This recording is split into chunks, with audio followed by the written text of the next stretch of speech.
મમતા મરે નહીં એનું મારે શું કરવું, મારી મમતા મરે નહીં એનું મારે શું કર. મમતા નથી મરતી. અમુક ઉંમર થાય પછી સોંપી દો સંતાન. પ્રભુ ભજન થોડું વધારો, સત્પ્રવૃત્તિમાં જીવને લગાડો. અમારે કથાકારો તો હંમેશા કહે કે ઘરમાં પુત્ર વધુ આવી જાય ને બધો કારભાર બધા સંભાળી લે એવું લાગે, પછી મા બાપે શાંતિથી જમવાનું થાય ત્યારે જમી લેવું, ઘરમાં હિંડોળો હોય તો બેઠા બેઠા હિંચકવું, પાન ખાતા હોય તો બે જણાએ પાન ખાઈ લેવા, અને પુત્ર વધુ આજુબાજુમાંથી પસાર થાય ત્યારે પુત્ર વધુ સાંભળે એમ એના બાપુજીના વખાણ કરવા, એટલે ક્યારેય તકલીફ ન થાય અને આખું જીવન આમ નામ વ્યવસ્થિત પૂરું રહે. બાકી છોડે જ નહીં તો ક્રાંતિનો નિયમ છે. દુનિયામાં જ્યાં જ્યાં ક્રાંતિ થઈ છે ત્યાં એમ કહેવાય છે કે જે સમજીને આપવામાં ન આવે એને આંચકી લેવું પડે છે. આ ક્રાંતિના મૂળમાં હંમેશા આ વસ્તુ છે. સમજીને સમર્પણ ન થાય પછી લોકો ઝૂંટવી લે, સીધી વાત છે, આંચકી લે. સમજીને માણસ છોડે. અને આપણે નથી જોતા કળિયુગના છોકરાઓ સંપત્તિ તો બાપ દાદાની વહેંચે છે, પણ નથી, ઘણી જગ્યાએ હકીકત છે, મારો અનુભવ છે, હું જાણું છું આ કુટુંબોને, કે સંપત્તિ તો વહેંચે પણ બાપા નહીં વહેંચે. આવા દાખલા છે. બાપાની બધી સંપત્તિ વેચાય પછી બાપા એક બાકી રહે. મોટો કહે હું ન રાખું, નાનો કહે હું ન રાખું, છેલ્લો કહે હું ન રાખું, કારણ કે બાપાનો સ્વભાવ એવો હોય કોઈ રાખવા તૈયાર ન. પછી વારા કરે. શિયાળાના 4 મહિના મોટા ને ત્યાં, ઉનાળાના 4 મહિના વતલા ને ત્યાં, અને ચોમાસાના 4 મહિના છેલ્લા ને ત્યાં. ઋતુ ફરે એમ બાપાનો ખાટલો ફરે. આ દશા આવે એના પહેલા માણસે સમજવાની જરૂર છે.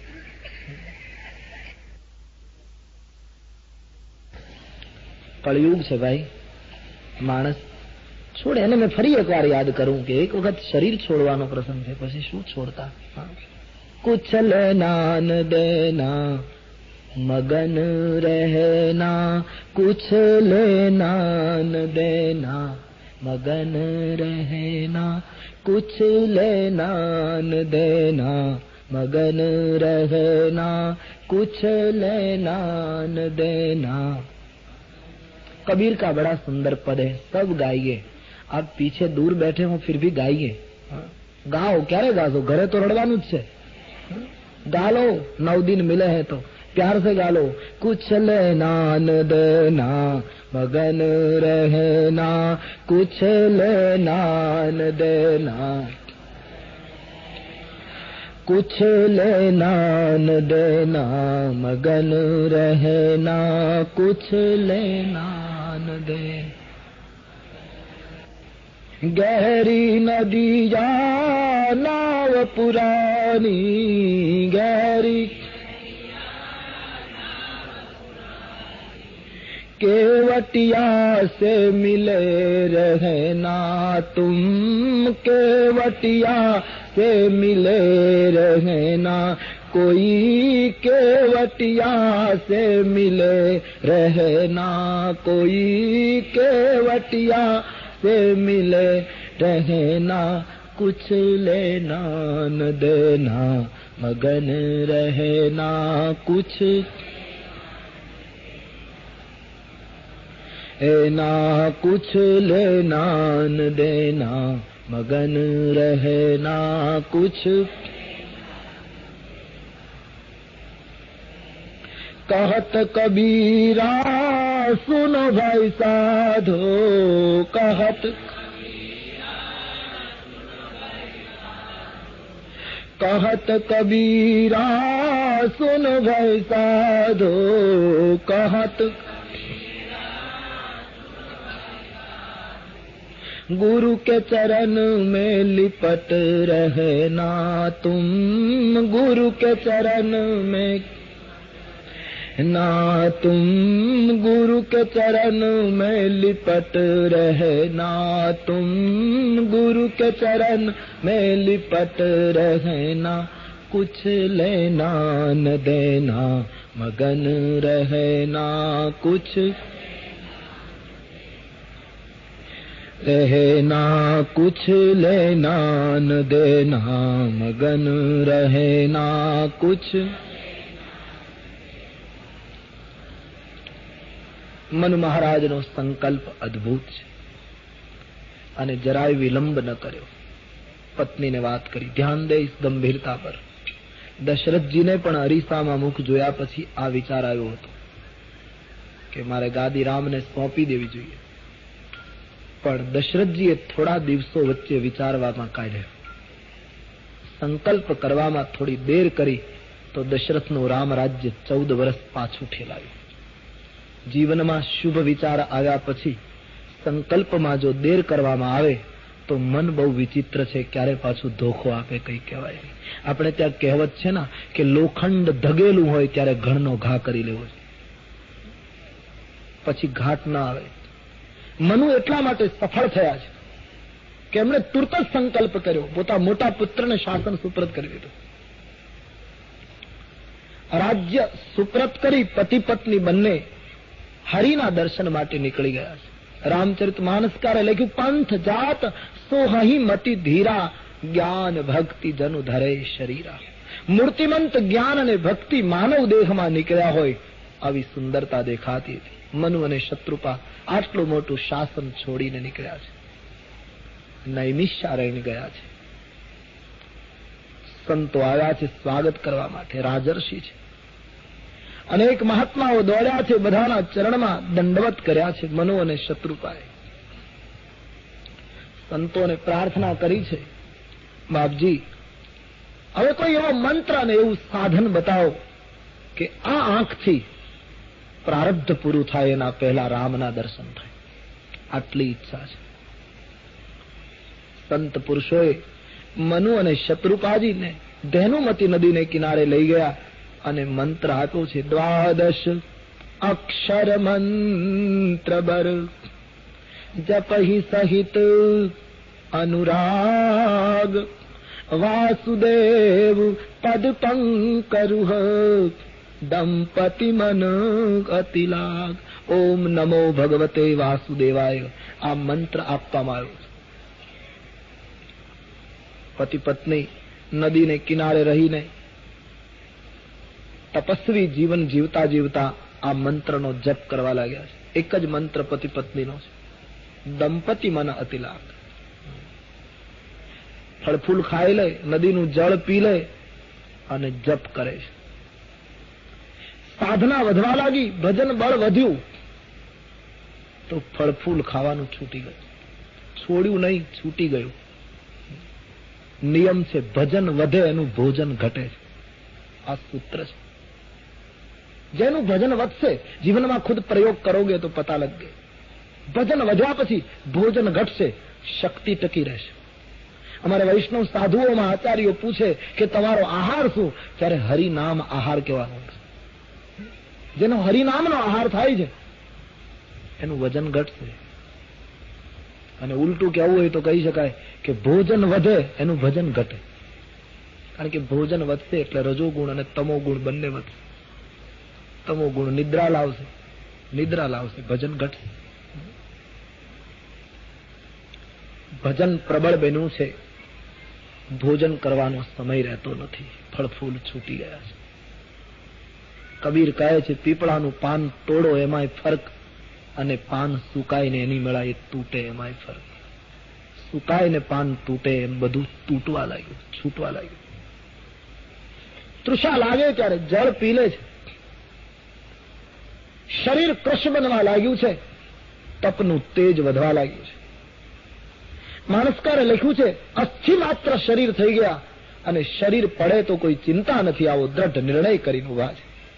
હરિના દર્શન થતા નથી. પતિ પત્નીએ નિર્ણય કર્યો છે, એક પગે ઉભા રહીને જપ કરવો. ધેનુમતી નદીને કિનારે મનુ અને શત્રુપા એક પગે ઉભા રહ્યા છે. અખંડ જપ ચાલે છે. બ્રહ્માદિ દેવતાઓ ધ્રુજવા લાગ્યા છે, અનેક પ્રલોભનો દેખાડ્યા છે, પણ પરમ ધીર મનુ અને શત્રુપા જરાય ચલિત ન થયા. હાડપિંજર ઉભા છે. એક તાર લાગી ગયો છે ઈશ્વરની સાથે. સાધનાની શિખર જ્યાં આવ્યું છે, આકાશમાંથી આકાશવાણી થઈ છે. ધન્ય હો મનુ મહારાજ, ધન્ય હો શત્રુપાજી, માંગો શું આપું? દિવ્ય બ્રહ્મ ગીરા સંભળાય છે. કાન દ્વારા, એ શ્રવણ દ્વારા એ ગીરા હૃદયમાં ઉતરી હૃષ્ટ પુષ્ટ તન ભય સુહાય. બ્રહ્મવાણીની અસર થઈ, શરીર હૃષ્ટ પુષ્ટ થઈ ગયા.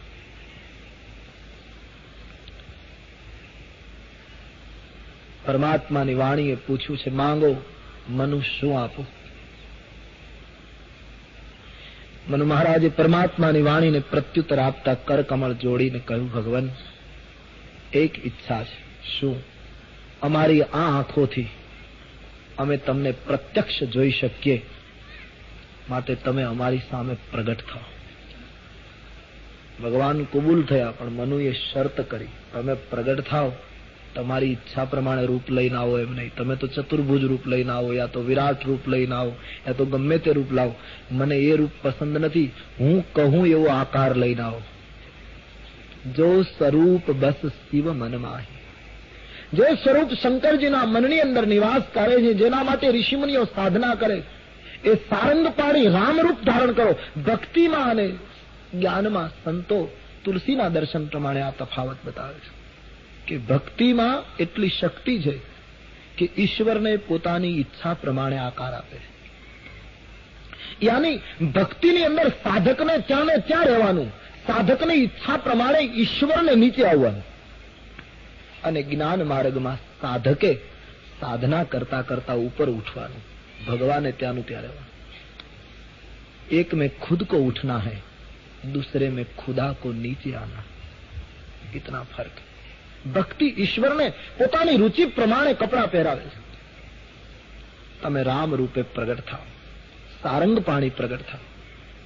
જ્યાં મનુની માંગણી થઈ છે, યાજ્ઞવલ્ક વર્ણન કરે, ભરદ્વાજજી, ધેનુમતી નદીને કિનારે ક્રાંતિ ઘટી. મનુ મહારાજ અને શત્રુપાજી જોવા લાગ્યા, પ્રકાશ પુંજ દેખાવા લાગ્યો, અને જ્યાં બરાબર જોયું ત્યાં તો નીલ સરોરુગ નીલમણી અને નીલ નીર ધરસામ લાજહી તન શોભા નિરખી અને કોટી કોટી સતકામ. કરોડો કામદેવને લજ્જિત કરે એવું દિવ્ય રૂપ લઈ સીતારામજીની જોડી મનુ અને શત્રુપાની સન્મુખ પ્રગટ થયા. મનુ અને શત્રુપાએ પરમાત્માની ઝાંખી કરતા ધન્ય બની ગયા. નયન સજળ હો ગયે. મનુ મહારાજ પરમાત્માના ચરણાર વિંદમાં દંડવત કરે છે. દિવ્ય સ્વરૂપ છે, શરદ મયંક બદન છબી સીવા. બોલી શકાયું નહીં. નયન સે અશ્રુ બહ રહે થે, ગદગદિત હો ગયે. ભગવાને મનુને પૂછ્યું, માંગો શું આપું? મારા ભક્તને ના આપી શકાય એવી મારા પાસે કોઈ વસ્તુ નથી, માંગો. મનુ મહારાજે કહ્યું, મહારાજ, કલ્પ વૃક્ષની નીચે જે ભાવ કરીએ બધું પૂરું થાય, પણ છતાંય દરિદ્રી માણસ જેમ માંગતા સંકોચ અનુભવે, એમ તમે તો હું જે ઈચ્છું તે પૂરું કરશો, પણ માંગતા સંકોચ થાય છે. આવું મંગાય મહારાજ? બોલે, મારી પાસે કોઈ પણ વસ્તુ માંગી શકો છો, મનુ માંગો. અને મનુ મહારાજે પરમાત્માની પાસે માંગણી કરી છે, મહારાજ, એક ઈચ્છા છે, આવતા જન્મમાં અમે બંને જણ પાછા પતિ પત્ની બનીએ. હરિના જન તો મુક્તિ ન માગે. ભક્તિ મુક્તિ નથી ઈચ્છતી, મુક્તિ તો ભક્તિની દાસી છે. રામ ભજત સોઈ મુક્તિ ગોસાઈ. આવતા જન્મમાં અમે પતિ પત્ની બનીએ, અમારું દિવ્ય દાંપત્ય હોય, અને મહારાજ એક જ ઈચ્છા છે, એ વખતે અમારા ગ્રહસ્થાશ્રમમાં અમારે ત્યાં તમારા જેવા પુત્રનો જન્મ થાય. ચાહો તુમ હી સમાન સુત. ભગવાન એટલા બધા પ્રેમ વશ બન્યા કે તુરંત તથાસ્તુ કહી દીધું, કબૂલ. પણ તથાસ્તુ કહ્યા પછી ભગવાનને વિચાર થયો કે મારા સમાન પુત્રની માંગણી કરી, આપ સરીસ ખોજો કહો જાય. હે મનુ, મારા સમાન તો જગતમાં બીજું કોઈ છે જ નહીં, પણ હવે જયારે મેં વચન આપ્યું છે ત્યારે હું પોતે જ આપનો પુત્ર બની અને ત્રેતાયુગમાં રામ બનીને પ્રગટ થઈશ, આપની મનોકામના પૂર્ણ કરીશ. મનુ ધન્ય બની ગયા. પરમાત્માએ વાત કરી, હું મારા અંશો સહિત પ્રગટ થઈશ, મારી આદ્ય શક્તિ સામે પક્ષે પ્રગટ થશે. મનુ નાચવા લાગ્યા છે. શત્રુપાજીને ભગવાને પૂછ્યું, માતાજી આપને કઈ જોઈએ? શત્રુપાજીએ કહ્યું, મહારાજ, મારા બુદ્ધિમાન પતિએ જે માંગ્યું એ મને બહુ પ્રિય લાગ્યું, મારે બીજું કઈ માંગવું નથી. કારણ કે પુત્ર બનીને આવશો ત્યારે માં હું બનીશ, એટલે માને જ પુત્રનો વધારે લાભ મળતો હોય, એટલે મારે વિશેષ કઈ સુધારો કરવો નથી. પણ એક વસ્તુ જરૂર, તમારા ભક્તને જે ગતિ રહેણી કરણી, જે જીવન મળે એ બધું પાછું અમને મળે. કેવલ પુત્ર ભાવ ન રહે, અમારો બ્રહ્મ ભાવ અને ભક્તિ ભાવ ટકી રહે. તથાસ્તુ કહ્યું છે.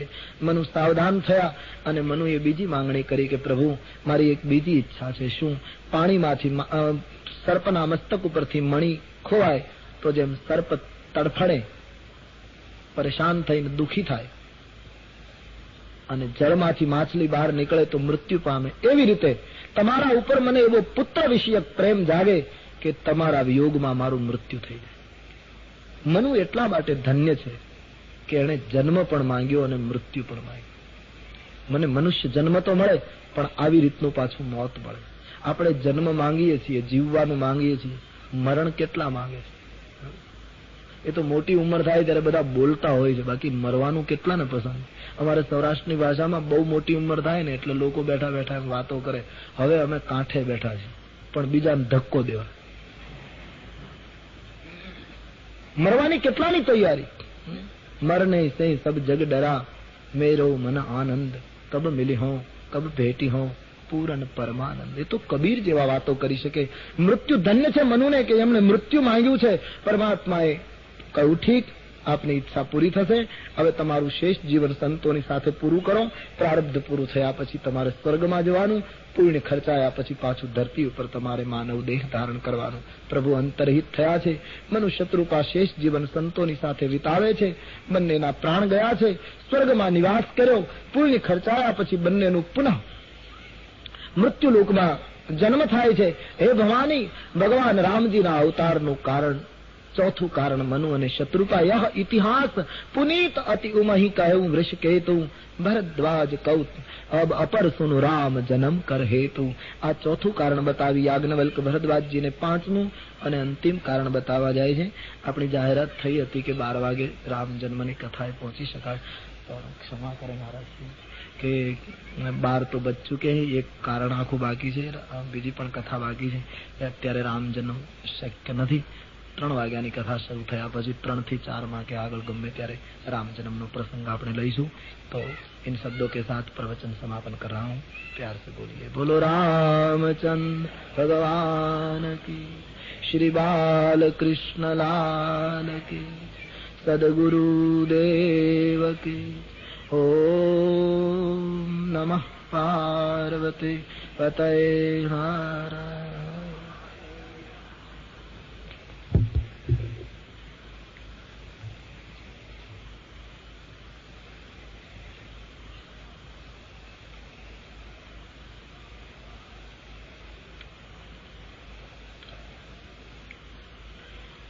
ભગવાન રામનું પ્રાગટ્ય શું કામ થયું? 4 કારણોની આપણે ચર્ચા કરી. 5મું અને અંતિમ કારણ, વિશ્વ વિદિત એક કૈકેયી દેશુ. તુલસીદાસજીએ કહ્યું કે ભૂતકાળમાં વિશ્વ વિખ્યાત એવો એક કૈકેયી દેશ હતો. મોટો લાંબો ઇતિહાસ તુલસીદાસજીએ લખ્યો છે. એમાં સત્યકેતુ નામનો એક સમ્રાટ રાજ્ય કરતો. સત્યકેતુના 2 પુત્રો હતા, પ્રતાપભાનુ અને અરિમર્દન. એક એનો પ્રધાન હતો ધર્મરુચિ. પહેલાના કાળમાં માણસની અમુક ઉંમર થતી ત્યારે માણસ નિવૃત્તિ તરફ જતો, એ સવારે આપણે જોઈ ગયા. એ ન્યાયે સત્યકેતુની ઉંમર મોટી થઈ એટલે એમણે પ્રતાપભાનુને શાસન સુપ્રત કર્યું. અરિમર્દનને યુવરાજ પદ આપ્યું. ધર્મરુચિ જે એનો પ્રધાન હતો એનું પ્રધાનમંત્રી પદ ચાલુ રાખ્યું. અને સત્યકેતુ ઈશ્વર સ્મરણ માટે વનમાં જતા રહ્યા. जब प्रताप रवि भयउ नृप फिरी दुहाई देश. प्रताप भानु जયારે રાજવી થયો ત્યારે એની દુહાઈ દેશમાં ફરી વળી. ખૂબ પ્રજાપાલક છે, નીતિવાળો માણસ છે.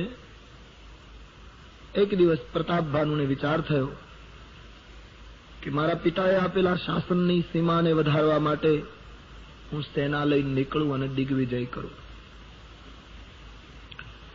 સેના લઈને આ માણસ નીકળ્યો છે.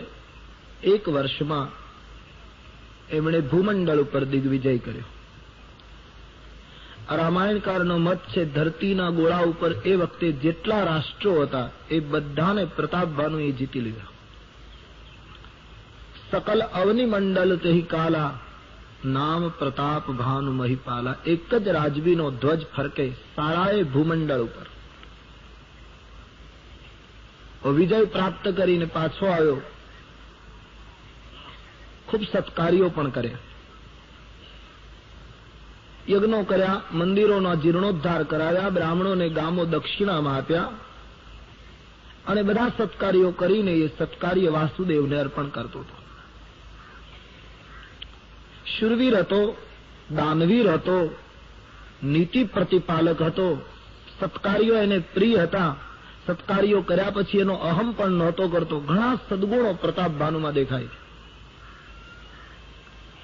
પણ એક દિવસ પ્રતાપભાનુ દિગ્વિજય કર્યા પછી શિકાર કરવાની ઈચ્છાથી પોતાની સેનાની ટુકડી લઈ અને મરગિયા કરવા માટે જંગલમાં નીકળ્યો.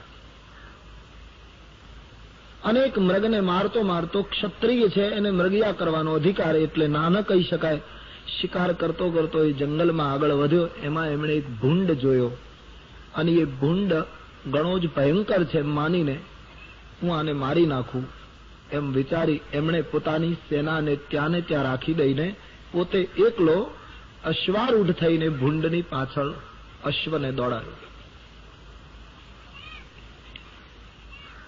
તુલસીદાસજીએ લખ્યું છે કે ભૂંડ નહોતો પણ કાલકેતુ નામનો રાક્ષસ હતો.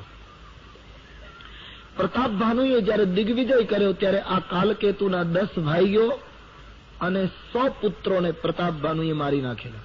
કાલકેતુનું રાજ્ય પ્રતાપભાનુએ લઈ લીધેલું. એટલે આ રાક્ષસ વિંધ્યાચલના જંગલમાં સંતાઈને ફરતો હતો. આજ પ્રતાપભાનુને મરગિયા કરતો જોઈ એ બહુરૂપ લેવામાં કુશળ હતો રાક્ષસ. એમણે ભૂંડનું રૂપ લઈ અને પ્રતાપભાનુને છેતરવાની આ એક આખી યોજના ઘડી હતી. પ્રતાપભાનુને ખબર નથી, એ તો એમ માને છે કે ભૂંડ છે, પણ વાસ્તવમાં એ કાલકેતુનો રૂપ હતું. પ્રતાપભાનુ એની પાછળ દોડે છે. હમણાં આપણે જોયું તેમ પ્રતાપભાનુ નીતિવાળો હતો, શૂરવીર હતો, દાતાર હતો, ઘણા સદગુણો એનામાં હતા. પણ એના જીવનની પ્રથમ ભૂલ અહીંથી શરૂ થઈ. એમણે પોતાનો ઘોડો કાલકેતુની પાછળ દોડાવ્યો.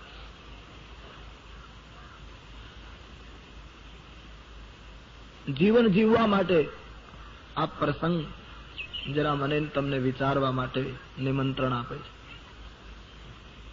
પ્રતાપભાનુ આમ સત્યકેતુનો પુત્ર અને અત્યારે દોડે છે કાલકેતુની પાછળ. સત્યકેતુ અને કાલકેતુ આ બંને નામ બહુ મહત્વના છે. સત્યકેતુનો અર્થ થાય છે સત્યનો કેતુ, યાની સત્યનો ધ્વજ. સત્યની ધજા ફરકાવનારનો એ પુત્ર છે, સત્યનો ઉપાસક છે પ્રતાપભાનુ. અને કાલકેતુ એ રાક્ષસ છે. કાલકેતુ એટલે સમય પ્રમાણે ધ્વજ ફરકાવનાર, સમય પ્રમાણે સિદ્ધાંત બદલનાર, સમય પ્રમાણે વિચારધારાને પરિવર્તિત કરનાર. તુલસીદાસજી કહે સત્યનો ઉપાસક, સત્યનો સંતાન આવી સ્વાર્થી વિચારધારાની પાછળ દોડે એ બરાબર નથી. સત્યકેતુના સંતાનો એ કાલકેતુની પાછળ દોડાય નહીં. સત્યના ઉપાસકોએ અવસરવાદ પાછળ દોડાય નહીં. કાલકેતુની પાછળ દોડવું એટલે અવસરવાદી બનવું. પ્રતાપભાનુના જીવનની આ ભૂલ હતી. આજે સમાજમાં પણ આપણે આવું જોઈએ છીએ. અને સત્યને ચાહનારા લોકો જો આવી રીતે સમય પ્રમાણે સિદ્ધાંત ફેરવનારની પાછળ જો દોડશે તો એને ઘોર જંગલમાં ભૂલું પડવું પડશે. અને જંગલમાં ભૂલો પડશે એ માણસ ત્યારે એને કોઈ સાચો સંત નહીં મળે, કોઈ કપટ મુનિની મુલાકાત થશે જે એનો વિનાશ કરાવશે. આજે સમાજમાં મોટે ભાગે લોકો અવસરવાદી વધારે દેખાય છે. એક વસ્તુ ચોક્કસ, દંભી અને કેવલ ઉપરની ચકાચોંધમાં માનતા આ જગતમાં સત્યના ઉપાસકોએ જીવવું ઘણું કઠિન પડે. સત્યના ઉપાસકો માટે જગત યોગ્ય નથી એમ કહીએ તો કદાચ એમ પણ લાગે કે બહુમતીનો અસ્વીકાર કરવામાં આવ્યો છે, પણ એમ કહેવું પડે કે આ જગતના માટે સત્યના ઉપાસકો કદાચ યોગ્ય નથી. એવી વિષમ પરિસ્થિતિ સમાજની થતી રહી. 5-5 મિનિટે માણસ પોતાની વિચારધારાને બદલતો રહે. આટલો મોટો અવસરવાદ સમાજમાં દેખાય છે. જ્યાં પ્રાણ જાય પણ વચન ન જાય. અમારી એક અસ્મિતા, અમારી એક ધારણા, અમારું એક નક્કી કરેલું લક્ષ્ય ગમે તે પરિસ્થિતિ આવે એમાં કોઈ ફેરફાર ન થાય. આવી સંસ્કૃતિમાં જીવતો આ દેશ આજે કાલકેતુની પાછળ દોડતો દેખાય. અને એમાં કઈ આકસ્મિક પણ નથી. તુલસીદાસજીનો એ તફાવત જોઈએ તો બરાબર લાગે. સત્યકેતુના 2 જ પુત્રો, પ્રતાપભાનુ અને અરિમર્દન, યાની સત્યના ઉપાસકો તો 2-5 જ હોય, ત્યારે કાલકેતુના 100 પુત્રો. અવસરવાદીઓ તો સેંકડો નીકળે, હજારો નીકળશે.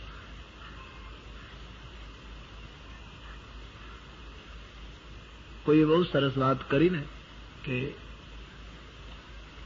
રામાયણની કથા લખાઈ, હવે બીજી કથા કેમ નથી લખાતી?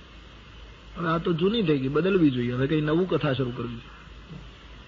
એક ભાઈએ બહુ સરસ જવાબ આપ્યો, નવું કોઈ એવું દિવ્ય ચરિત્ર નિર્માણ થાય તો નવી કથા લખાય. જ્યાં સુધી એ શક્ય નથી ત્યાં સુધી તો આ કથા જ લેવી પડશે. આમાં નવી કથા કેમ ઉત્પન્ન થાય? આપણે ત્યાં પેલી જૂની વાત છે ને કે પત્નીને પ્રસૂતિનું ઓપરેશન હતું હોસ્પિટલમાં. એનો પતિ ઓપરેશન થિયેટરની બહાર ફરતો હતો, પત્નીને અંદર લઈ ગયેલા. ખૂબ પ્રેમાળ દાંપત્ય હતું પતિ પત્નીનું, અને પહેલી પ્રસૂતિ, બાળકનો જન્મ ઓપરેશનથી કરવો પડે એવી પરિસ્થિતિ. અને પેલો યુવક બહાર છે, પત્ની અંદર છે. ઓચિંતા ડોક્ટર બહાર આવે છે અને એક કાગળ પેલા યુવકને આપે છે કે આપ આમાં સહી કરો. તમારા પત્નીનું ઓપરેશન બહુ ભયંકર છે અને ઓપરેશન કરીને બાળકને જન્માવવું પડશે. અમારા મત પ્રમાણે બાળકને જીવતું રાખવું હશે તો તમારે પત્ની ગુમાવવા પડશે, અને પત્નીને જીવતા રાખવા હશે તો બાળકને ગુમાવવું પડશે. અમે બંનેને બચાવી શકીએ એવી સ્થિતિમાં નથી. 2 માંથી તમારે કોને બચાવવું છે, સહી કરો. એક ક્ષણ માટે એનો સારો સંસાર એની સામે સિનેમાના ચિત્રની જેમ ફરી ગયો. ખૂબ સુંદર દાંપત્ય હતું. યુવકને થયું કે જો મારી પત્ની બચી જાય તો પ્રભુની કૃપા થશે તો કદાચ બીજા સંતાનના અમે માતા પિતા બની શકીશું, પણ જો પત્ની જ નહીં બચે તો બાળકને મોટા કરવાની એક મોટી કપરી જવાબદારી આવશે. એટલે માણસે ચિંતિત ચહેરે કઈ લખી આપ્યું કે મારા પત્ની બચવા જોઈએ, બાળક મૃત્યુ પામે તો મૃત્યુ પામે. સહી કરી કાગળ આપો, ડોક્ટર અંદર, ઓપરેશન થઈ ગયું, બાળક મૃત્યુ પામે છે, પત્ની જીવતી રહી ગઈ. 8 દિવસ પછી હોસ્પિટલમાંથી વિદાય મળી. પત્નીના પ્રેમ માટે, પત્નીના તરફ અનહદ લાગણીને માટે બાળકને ગુમાવી પત્નીને બચાવનારી યુવક પત્નીને લઈને પોતાને ઘરે આવે છે. 2 મહિના આ વાતને વીત્યા હશે. એમાં એક દિવસ જે માળામાં એ રહે છે, આખા માળામાં આગ લાગી, ભયંકર આગ. 4 વર્ષ મ્યુનિસિપાલિટીના આગને બુઝાવનારા કર્મચારીઓ સાધનો લઈને આવ્યા. બધા જ લોકો ઘરની બહાર નીકળી ગયા. આ પતિ પત્ની ફસાઈ ગયા. સીડીઓ ગોઠવાય, લોકો ઉપર ગયા અને બૂમો પાડે છે, ભાઈ તમે 2 જ ફસાયેલા છો તમારા મકાનમાં, બાકીના બધા લોકો નીકળી ગયા. 4 ઓર ભયંકર આગ છે અને અમારી કક્ષા તમને બંનેને બચાવી શકાય એમ નથી, 2 માંથી એકને બચાવી શકાય એમ છે. કોને બચવું છે જલ્દી નિર્ણય કરો. 2 મહિના પછી આ પ્રશ્ન આવ્યો. એમ કહેવાય છે કે એ વખતે પુરુષે એમ નક્કી કર્યું કે જો હું જીવતો હોઈશ તો બીજું લગ્ન થશે. અને તેથી કહે પત્ની બળી જાય તો ભલે બળી જાય, મને તમે બારીમાંથી બહાર કાઢીને બચાવી લો.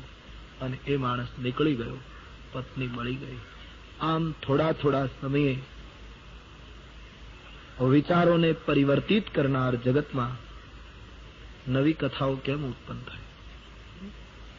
અવસરવાદી સમાજમાં ક્ષણે ક્ષણે માનવીના સંકલ્પો જ્યારે ફરે છે, એવા સમાજમાં સત્યકેતુના સંતાનોએ બહુ સમજીને રહેવું પડે. આજ મોટી ભૂલ કરી ગયો આ પ્રતાપ ભાનુ. એનો પ્રતાપ ભાનુનો અર્થ થાય, ભાનુ યાની સૂર્ય. ખૂબ જ પ્રતાપી સૂર્ય છે, ખૂબ જ તેજસ્વી અને મધ્યાહનનો સૂર્ય છે પ્રતાપ ભાનુનો. પણ થોડા સમય પછી એ અસ્તાચલનો સૂર્ય થઈ ગયો. કારણ કે દોટ ખોટી મૂકી છે. કાલકેતુની પાછળ દોડાય નહીં સત્યના સંતાનોએ, અને ખૂબ અશ્વને દોડાયો. વિંધ્યાચલના ગાઢ જંગલમાં કાલકેતુ ભૂંડના રૂપમાં પ્રતાપ ભાનુને ભૂલો પાડી અને જતો રહે. એકલો પ્રતાપ ભાનુ પૃથ્વીનો માલિક હતો, પણ ભૂખ તરસ તો બધાને લાગે. 70 યોજન પોતાનું નગર દૂર છે. અશ્વ ઉપર બેસીને ચાલી ન શકાય એવું ગાઢ જંગલ છે. નીચે ઉતરી ઘોડાને ધીમે ધીમે ચલાવતો, પાણીની શોધ કરતો પૃથ્વીપતિ પ્રતાપ ભાનુ આમ ઘૂમે છે. એમાં એમણે એક આશ્રમ જોયો. આશ્રમમાં એક મહાત્મા બેઠા છે. તુલસીદાસજી કહે, મહાત્મા નહોતા, એક કપટ મુનિ હતો, એક દંભી મહાત્મા હતો. એ પેલા કાલકેતુનો મિત્ર હતો. એ પણ પરાજિત રાજવી હતો. પ્રતાપ ભાનુએ દિગ્વિજય કર્યો ત્યારે એનું રાષ્ટ્ર લઈ લીધેલું, એટલે એ મહાત્મા નહોતો, પણ પરાજિત રાજવી સાધુ થઈ ગયો. વૈરાગ્ય નહોતો આવ્યો, કઈ રહ્યું નહીં, એટલે સાધુ થઈ ગયેલો. કપટ મુનિ હતો. પ્રતાપ ભાનુ કપટ મુનિના આશ્રમમાં જઈ પહોંચ્યા. અશ્વને એક બાજુ મૂકી, કપટ મુનિનો એ દાંભિક વેશ જોઈ પ્રતાપ ભાનુ ભૂખ તરસમાં હતો, અને તેથી એને ખબર ન રહી, ઓળખવામાં ભૂલ કરી ગયો. પ્રણામ કર્યા, બાપજી આપને વંદન કરું છું. પેલો કપટ મુનિ ઓળખી ગયો, કો આ તો મારો દુશ્મન છે પ્રતાપ ભાનુ, જેને મારું રાજ્ય લઈ લીધું. ભગવાને જ મોકલ્યો લાગે છે, બદલો લેવાનો સુંદર અવસર છે. એકદમ નાટક કર્યું, અને પ્રતાપ ભાનુને જાણે ઓળખતો નથી શરૂઆતમાં, એમ એમણે પૂછ્યું, તમે કોણ છો? આટલા ગાઢ જંગલમાં આટલું સુંદર શરીર, આવા સુંદર અશ્વના ઉપર તમે કેમ એકલા ઘૂમો છો? શું છે? પ્રતાપ ભાનુએ રાજનીતિનો પ્રયોગ કર્યો. બાપજી, કઈ દેશનો સમ્રાટ પ્રતાપ ભાનુ છે ને, એનો હું સચિવ છું. પોતાનું મૂળ વાત ન કરી, સચિવ છું એવું કહ્યું. મરગિયા કરવા નીકળ્યો હતો, ભૂલો પડ્યો. મારા સદભાગ્ય આપ જેવા સંતના દર્શન થયા. આસન આપ્યું, બેસાડ્યું, જળ પીવાની સૂચના આપી. જળ પીધું, ઘોડાને પાણી પાયું. પ્રતાપ ભાનુને થોડીક શાંતિ થઈ. આંખો બંધ કરીને પેલા કપટ મુનિએ થોડા સમય પછી કહ્યું કે તું ભલે જૂઠું બોલ્યો કે હું પ્રતાપ ભાનુનો સચિવ છું, પણ હું યોગ સાધનાથી જાણી ગયો કે તું પોતે જ પ્રતાપ ભાનુ છે. યોગ સાધનાની કઈ જરૂર જ નહોતી, સામસામા લડ્યા હતા. તમે પોતે જ પ્રતાપ ભાનુ છો. તમારા પિતાનું નામ સત્યકેતુ છે, તમારા ભાઈનું નામ અરિમર્દન છે, તમારો મંત્રી ધર્મરુચિ છે. હું બધાને જાણું છું. યોગના પ્રભાવથી આટલે દૂર બેઠા બેઠા હું સમગ્ર જગતને જાણું છું. હવે આવું બધું કહેવા માંડ્યું એટલે પ્રતાપ ભાનુને શ્રદ્ધા બેસી ગઈ કે મારા સદભાગ્ય કેટલા મહાન સંત મને મળ્યા. એ વાર દંડવત કરવા લાગ્યા. બાપજી, ભલે હું ભૂલો પડ્યો, પણ મારા ખરેખર સદભાગ્ય કે આપ જેવા સંત મળ્યા. તમે બધું જાણી ગયા? બોલે, હા, હું બધું જ જાણું છું, રહસ્ય માત્ર. પ્રતાપ ભાનુ, સૂર્ય અસ્ત પામવાની તૈયારી છે. આવું પ્રતાપ ભાનુને કપટ મુનિ કહે. આસન આપ્યું, આજની રાત રોકાઈ જાઓ, આમાં તમે ઘરે નહીં પહોંચી શકો. આસન દિન અસ્ત રવિ જાની. પ્રતાપ ભાનુ હવે અસ્ત રવિ બનવાની તૈયારીમાં બેસી ગયો. પ્રતાપ ભાનુને ખૂબ શ્રદ્ધા બેસી ગઈ કપટ મુનિ ઉપર. પેલા એ કેટલી મોટી મોટી વાતો કરી. પછી પ્રતાપ ભાનુએ કપટ મુનિને પૂછ્યું, બાપજી, અવિવેક થાય તો માફ કરજો, પણ આપનું નામ શું બતાવશો? પેલા કહ્યું, અમારે મહાત્માઓને વળી નામ શું? અમે તો નામ રૂપને મિથ્યા માનનારા વેદાંતી લોકો. અમારે વળી નામ શું, રૂપ શું?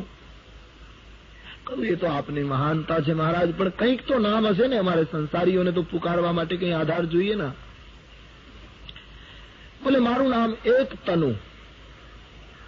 એક તનુ એટલે કહે પ્રતાપભાનું એક તનુ એટલે બ્રહ્માએ સૃષ્ટિ જયારે ઉત્પન્ન કરી ત્યારે પહેલો વહેલો મને ઉત્પન્ન કર્યો. કપટ મુનિની બધી રજૂઆત હંમેશા આવી જ હોય સમાજમાં.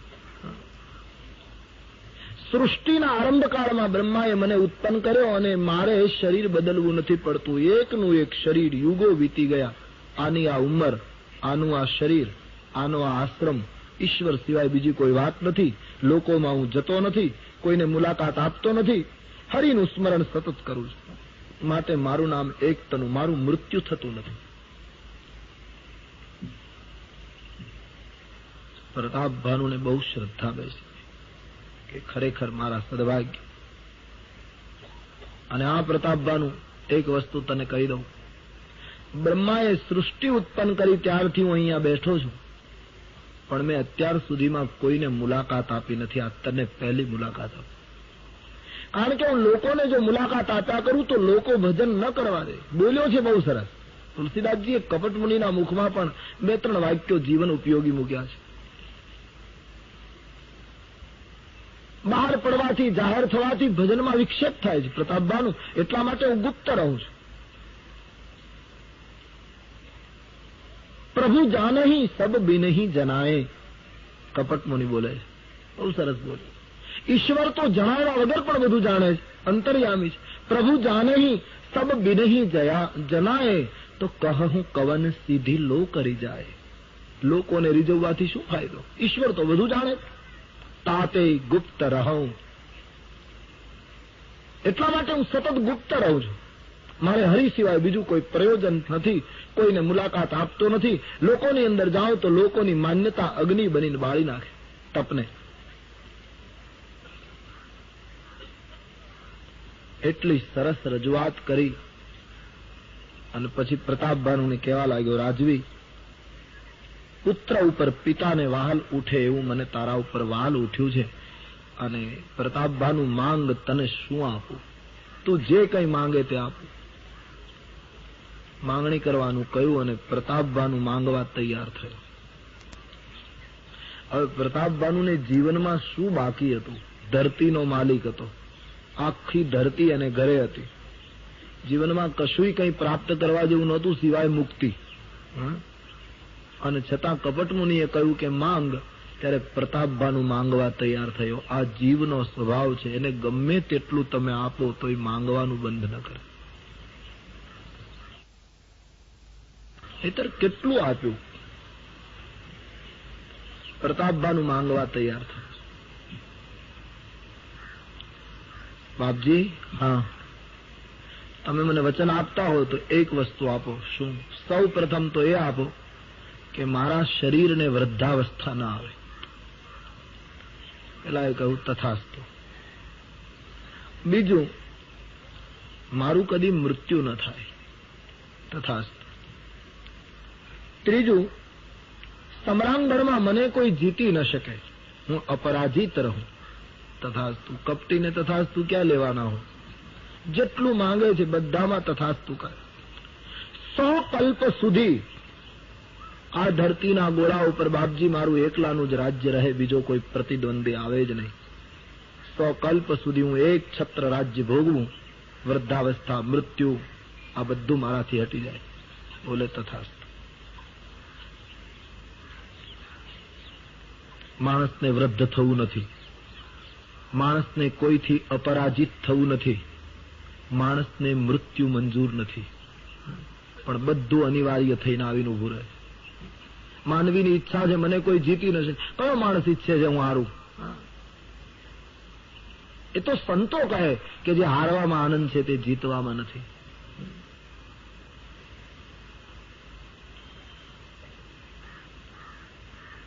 સંસારી લોકો માટે આ વિચારો છે. પ્રતાપભાનુને માધ્યમ બનાવ્યું. કેટલી મોટી ભૂખ પ્રતાપભાનુ. બીજા અર્થમાં જોઉં તો પ્રતાપભાનુને વિંધ્યાચલમાં ખાલી પાણીની તરસ નહોતી લાગી, એક મોટી તૃષ્ણા પેદા થઈ છે આ એક કપટીના સંગ પછી. આ માણસ એક મોટી ભૂખ વિશાળ બની. હું મરું નહીં, મને ઘડપણ ના આવે, એક મોટી તરસ ઉત્પન્ન થઈ. અને પ્રત્યેક વ્યક્તિમાં આ વિશાળ બનતી ભૂખ તરસ ઘણી વખત માનવીને રાવણ તરફ દોરી જાય છે. પ્રતાપભાનું રાવણ થવાનું છે. મારી તમારી વિશાળ બનતી વાસનાની અને તૃષ્ણાની ભૂખ તરસ ક્યારેક ક્યારેક મને તમને રાવણમાં ફેરવી નાખે. રામકથા એ ભૂખ તરસની કથા છે. હનુમાનજીને પણ ભૂખ લાગી હતી, પણ હનુમાનજીની ભૂખ રામ તરફ લઈ ગઈ. હનુમાનજીની ભૂખ સૂર્યને ગળવાની હતી. હનુમાનજી બચપણમાં સૂર્યને ગળી ગયા. એને ભૂખ લાગી એટલે સૂરજ નહીં. હનુમાનજીની ભૂખ પ્રકાશની છે. હનુમાનજીની ભૂખ સત્યની છે. હનુમાનજીની ભૂખ રામને પામવાની છે. ત્યારે પ્રતાપભાનુની ભૂખ સામ્રાજ્યનો માલિક હોવા છતાંય હું મરું નહીં, હું ઘરડો ન થાઉં, આવી એક જૂઠી ભૂખ પેદા થઈ છે. પરિણામે રાક્ષસ બનશે. તુલસીદાસજી લખે છે, પ્રતાપભાનુને કપટ મુનિએ કહ્યું, તારું મૃત્યુ નહીં થાય, તને ગળપણ નહીં આવે, તને કોઈ જીતી નહીં શકે, મારો આશીર્વાદ છે, પણ તારે એક કામ કરવું પડશે. શું? તારે ને મારે જે વાતચીત થઈ એ કોઈ ત્રીજી વ્યક્તિને કહેવાનું નહીં. બોલે ભલે બાપજી, ક્યારેય કહીશ નહીં. બોલે ઠીક હે. અને એક બીજી વાત, તારે બ્રાહ્મણોને વશ કરવા પડશે. બ્રાહ્મણો જો વશ થાય તો જગતમાં તને કાળ ન મારી શકે, પણ જો બ્રાહ્મણો વશ ન થાય તો પછી હું બચાવી શકું નહીં. બોલે બાપજી, બ્રાહ્મણોને કઈ રીતે વશ કરવા? કહે એક ઉપાય છે, યુક્તિ મારે આધીન છે. કઈ રીતે? 1 વર્ષ સુધી તારે તારા રાજ્યમાં તમામ બ્રાહ્મણોને જમાડવાના. પણ મુશ્કેલી એ છે પ્રતાપભાનું કે રસોઈ હું બનાવું, માયામય મંત્રમય રસોઈ બનાવું, અને મારી બનાવેલી રસોઈ બ્રાહ્મણો જમે, પછી બધા તારે આધીન થઈ જાય. 1 વર્ષનો જો સંકલ્પ પૂરો થઈ જાય તો જગતમાં તને કાળ કંઈ કરી શકે. કહ્યું, બાપજી તમે કહો એટલા બ્રાહ્મણો જમાડું, આખી ધરતીનો માલિક છું. કહે એ તો બરાબર, પણ રસોઈ હું બનાવું તો થાય, અને રસોઈ બનાવવા મારે ત્યાં આવવું પડે, અને હું તો સૃષ્ટિ ઉત્પન્ન થઈ ત્યારથી આશ્રમમાંથી બહાર નીકળ્યો નથી, મારાથી તારે ત્યાં અવાય નહીં. પ્રતાપભાનું પગે લાગવા લાગ્યો, બાપજી બીજા માટે નહીં તો મારા માટે તમે પધારો, કોઈ પણ હિસાબે આપ પધારો અને મારું આટલું કામ કરો. બોલે હવે તારી લાગણી છે તો આવીશ. આમ ધીમે ધીમે ષડયંત્ર રચવા લાગ્યું. પ્રતાપભાનું એક કામ કર, હું તારે ત્યાં આવીશ ખરો, પણ આ વેશમાં નહીં આવું. તારો જે ઉપરોહિત છે કઈ દેશમાં, એનું મારી માયાથી અપહરણ કરીને અહીં લઈ આવીશ, અને હું ઉપરોહિતના રૂપમાં તને 3જે દિવસે મળીશ. કોઈને મારું નામ આપીશ નહીં. 1 વર્ષ સુધી તારા સંકલ્પ સુધી હું રસોઈ બનાવીશ. જે બ્રાહ્મણો રસોઈ જમશે બધા તારા થઈ જશે, પછી તને કાળ મારી ન શકે. સુઈ જા. શ્રદ્ધામાં ડૂબેલો પ્રતાપભાનુ કપટ મુનિની રમત સમજી શક્યો નહીં અને સૂઈ ગયો. અડધી રાત્રિ થઈ છે. કપટ મુનિમાં તો કંઈ હતું નહીં, બધી મોટી મોટી વાતો જ કરી હતી.